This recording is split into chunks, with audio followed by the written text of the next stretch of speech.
global.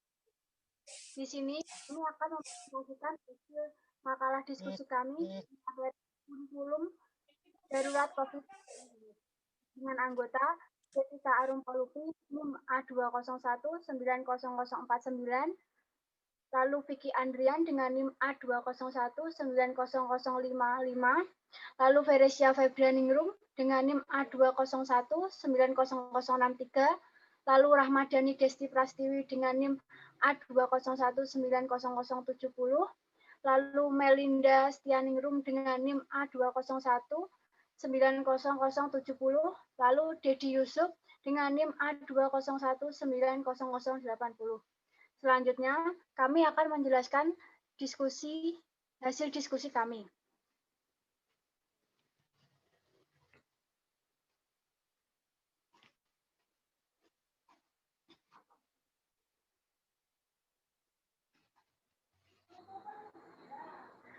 Bab 1. Pendahuluan. Latar belakang masalah. Kurikulum merupakan suatu alat penting bagi pendidikan. Kurikulum akan berubah-ubah terus-menerus dan berkelanjutan. Semestinya juga diikuti dengan kesiapan untuk berubah dari semua pihak. Dengan adanya perubahan kurikulum, maka pelajaran pun juga akan mengalami perubahan. Tahun 2020 adalah tahun di mana virus baru melanda seluruh dunia. Virus tersebut bernama corona. Virus tersebut sangat berbahaya karena menyerang sistem pernapasan. Dampak yang ditimbulkan sangat meresahkan masyarakat Indonesia. Salah satunya dalam dunia pendidikan. Sistem pembelajaran tatap muka ditiadakan dan diubah menjadi. Namun, sistem ini memiliki dampak negatif juga positif. Salah satu dampak negatifnya yaitu harus diubahnya kurikulum yang telah dibuat sebelumnya. Dikarenakan sistem pembelajaran dilaksanakan di rumah, tentunya situasi pembelajaran ketika di rumah dan di sekolah maupun kampus berbeda. Kemendikbud menerbitkan kurikulum darurat pada satuan pendidikan dalam kondisi khusus. Penerbitan kurikulum darurat ini mengacu pada kebebasan sekolah dalam memberikan kurikulum yang sesuai dengan kebutuhan pembelajaran siswa. Kurikulum darurat atau dalam kondisi khusus yang disiapkan oleh Kemendikbud merupakan penyederhanaan dari kurikulum nasional. Pada kurikulum tersebut dilakukan pengurangan kompetensi dasar untuk setiap mata pelajaran, sehingga guru dan siswa dapat berfokus pada kompetensi esensial dan kompetensi prasyarat untuk kelanjutan pembelajaran di tingkat selanjutnya. Bagaimana peran pemerintah dalam membimbing para pendidik pada masa pandemi COVID-19? 2. Apa saja pedoman pelaksanaan kurikulum darurat COVID-19? Tujuan penulisan. Tujuan dari pembuatan makalah yaitu 1. Mengetahui apa saja peran pemerintah yang dilakukan selama pandemi COVID-19 dalam dunia pendidikan. 2. Mengetahui kurikulum apa yang harus digunakan selama pandemi COVID-19. 3. Strategi apa yang dilakukan pemerintah agar pendidikan di Indonesia bisa terus maju dan berjalan. Bab 2. Pembahasan. Peran pemerintah. Pandemi COVID-19 menjadi perhatian serius insan pendidikan. Kurikulum darurat pun diluncurkan. Diketahui solusi pendidikan dengan pembelajaran jarak jauh (PJJ) yang telah berlangsung sejak virus SARS-CoV-2 mengancam penduduk di tanah air memang telah memunculkan persoalan tersendiri. Tidak hanya bagi siswa, tetapi juga bagi orang tua dan guru. Kurikulum darurat disiapkan bagi yang masih melaksanakan PJJ untuk jenjang SMA dan SMK.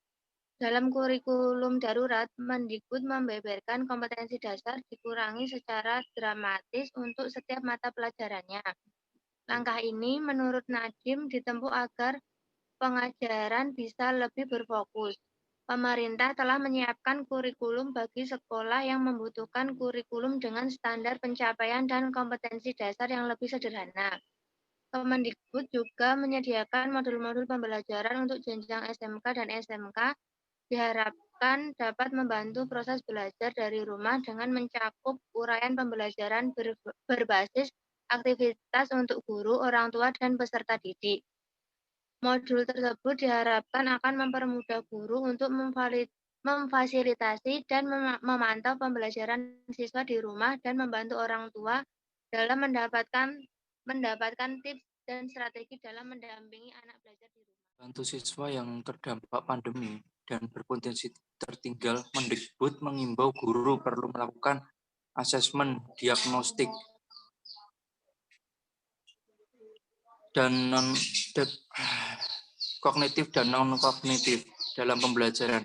Asesmen non-kognitif ditunjukkan untuk mengukur aspek psikologis dan kondisi emosional siswa.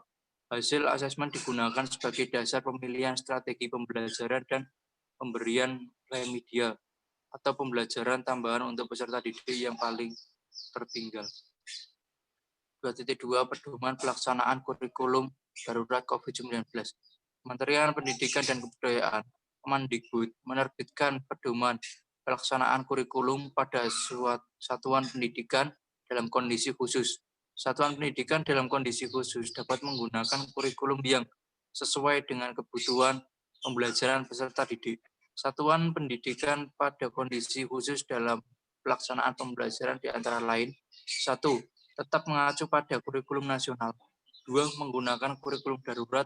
3. Melakukan penyederhanaan kurikulum secara mandiri. Ketiga kurikulum tersebut adalah kurikulum nasional yang dilaksanakan. Kurikulum yang disederhanakan untuk kondisi khusus untuk jenjang SMA SMK. Dengan kondisi darurat, guru diharapkan mampu mempelajari bagaimana siswa giat belajar melalui merefleksikan pengalaman belajar. Kemendikbud berharap kerjasama semua pihak dapat terus dilakukan. Orang tua diharapkan dapat aktif berpartisipasi dalam kegiatan proses belajar mengajar di rumah. Guru dapat terus meningkatkan kapasitas untuk melakukan pembelajaran interaktif. Dan sekolah dapat memfasilitasi kegiatan belajar mengajar dengan metode yang paling tepat. Bab 3. Kesimpulan. Pelaksanaan kurikulum darurat COVID-19 bertujuan untuk memberikan fleksibilitas bagi pendidikan untuk menentukan kurikulum yang sesuai dengan kebutuhan pembelajaran peserta didik. Satuan pendidikan pada kondisi khusus dalam pelaksanaan pembelajaran. Orang tua dan guru sangat dibutuhkan dalam kondisi ini. Pemerintah telah melakukan berbagai upaya agar kurikulum darurat ini berjalan sesuai rencana dan dapat memajukan pendidikan selama masa darurat ini. Sekian presentasi dari kelompok kami. Kurang lebihnya mohon maaf. Wassalamualaikum warahmatullahi wabarakatuh. Waalaikumsalam warahmatullahi wabarakatuh.